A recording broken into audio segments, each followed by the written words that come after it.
Itu semua berawal saat aku 5 tahun. Aku mendengar mama dan papa bertengkar di dapur saat aku sedang mengerjakan PR matematika. Aku sering mendengar mereka bertengkar sebelumnya, tapi kali ini berbeda. Dulu, aku hanya mendengar teriakan. Tapi kali ini, aku mendengar suara hantaman keras, kaca yang pecah, lalu hening, seakan selamanya. Tak lama, keributan terjadi sekali lagi ketika petugas kepolisian masuk melalui pintu dan berlari ke arah dapur di mana teriakan mulai terdengar lagi. Aku ingat perasaan yang belum pernah kurasakan sebelumnya, sesuatu yang aneh, campuran takut dan amarah mendidih di dalamku. Pikiranku seakan berhenti dan aku ingin berteriak atau menangis, tapi sesuatu dalam diriku ingin kabur. Hal terakhir yang kuingat hari itu adalah melihat mama dituntun keluar rumah dengan pergelangan tangan yang berdarah. Aku tidak pernah melihat papa lagi sejak itu, dan aku dikirim untuk tinggal dengan tante. Mama akan mengunjungiku dari waktu ke waktu, walaupun aku berharap ia tidak datang, karena yang akan dilakukannya adalah meneriakiku seperti, "Aku tidak ingin punya putri sepertinya."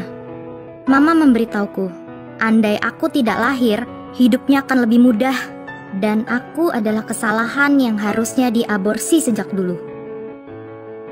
Hidup menjadi lebih sulit ketika kakak lelaki tiriku memutuskan untuk bermain denganku dengan berbagai cara dengan mengatakan bahwa itu normal, walaupun itu tidak.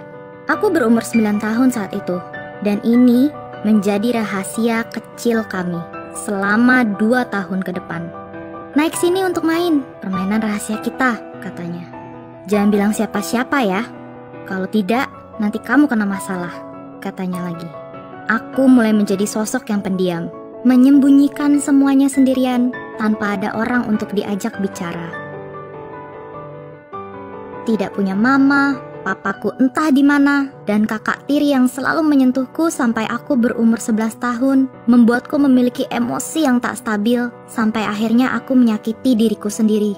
Aku akan mengiris tanganku sebagai pelepasan tekanan, tapi sejujurnya itu untuk mendapatkan perhatian seperti yang lain. Aku tidak punya siapapun untuk berpaling. Aku benci hidupku, apa yang terjadi, dan aku menjadi musuh abadi untuk diriku sendiri. Ketika tanteku tahu apa yang kulakukan, ia mengirimku ke rumah sakit jiwa. Saat orang membayangkan rumah sakit jiwa, mereka teringat akan adegan di film, jaket pengaman, dan ruangan yang terlapisi, tapi biar ku beritahu, di sana tidak seperti itu sama sekali.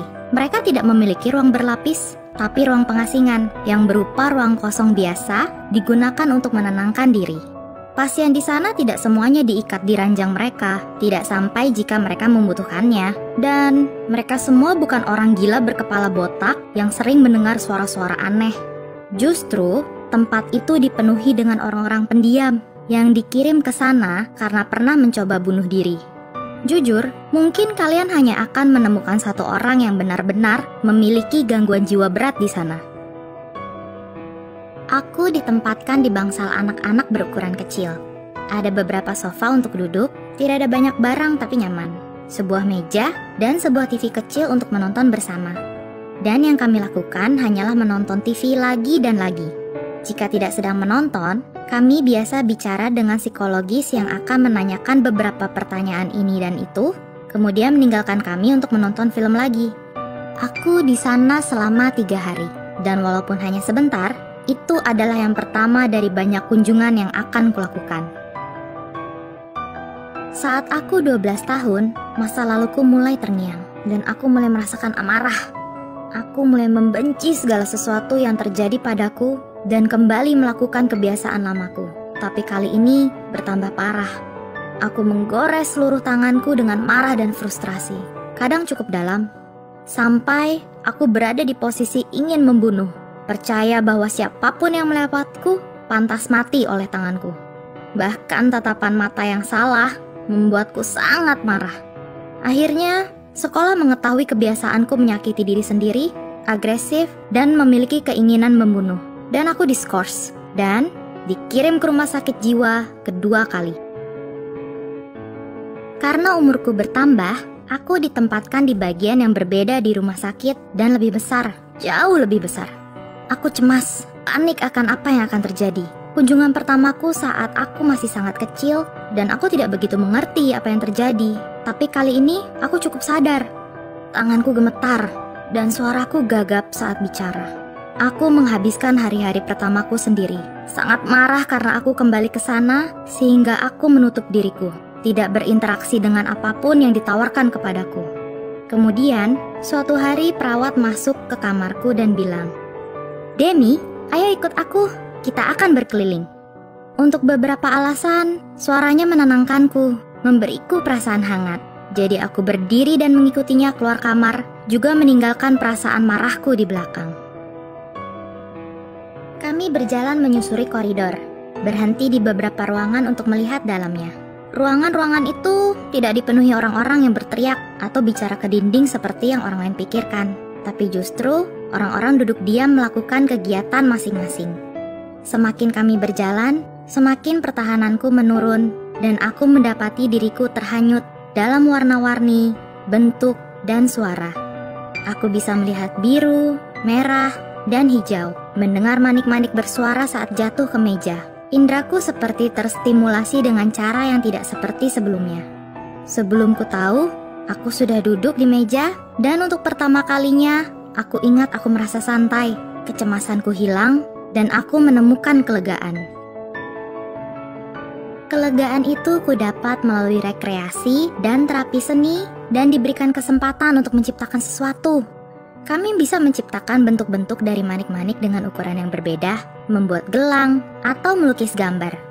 Aku bisa duduk di sana dan membiarkan diriku bebas. Aku suka melihat warna-warna di lukisanku yang menyatu dari gelap ke terang. Aku suka perasaan saat manik-manik bergerak dan suara yang mereka keluarkan saat bergulir di untayan dan menyentuh satu sama lain. Membuat gelang juga membantu mengingat yang kusukai di pikiranku, seperti memberi mereka nama dan menyimpan mereka di dekatku. Dari semua itu, rekreasi adalah hal yang paling kusukai selama aku tinggal di rumah sakit. Orang-orang yang kutemui di sana bukan orang gila yang agresif, tapi menderita depresi karena hal-hal yang mereka pikir tidak dapat disembuhkan. Sering waktu seperti kasusku, kami adalah pribadi pemarah yang memiliki trauma masa lalu dan tidak tahu bagaimana mengekspresikan rasa frustrasi diperlakukan tidak baik yang dilakukan orang lain kepada kami. Jadi kami mengeluarkannya dengan amarah yang tidak terkendali. Sisi baik berada di rumah sakit adalah dikelilingi orang-orang yang mirip denganmu, menghadapi masalah ini bersama dan saling menguatkan satu sama lain benar-benar bisa memulihkanmu. Kegiatan yang diberikan, terapi kelompok, waktu untuk diri sendiri, dan waktu hiburan seperti pijakan dari bangunan dan pengobatan yang membantu keluar ke sisi lain dengan pikiran yang berbeda dan jalan berbeda untuk melewati dinding itu. Hari ini, aku bisa bilang secara resmi sudah 4 bulan bebas dari menyakiti diri sendiri, depresi, dan keinginan untuk bunuh diri. Ada kala di mana aku yakin tidak akan bisa melewati ulang tahunku yang ke-15. Tapi coba tebak, aku melewatinya. Rumah sakit seperti ini sering mendapatkan reputasi buruk karena film-film. Tapi, aku ingin siapapun yang menghadapi masalah yang sama denganku untuk tahu bahwa tidak ada yang perlu ditakuti. Rumah sakit bisa membantumu dan kalian tidak perlu takut untuk mendapatkan dukungan yang kalian butuhkan.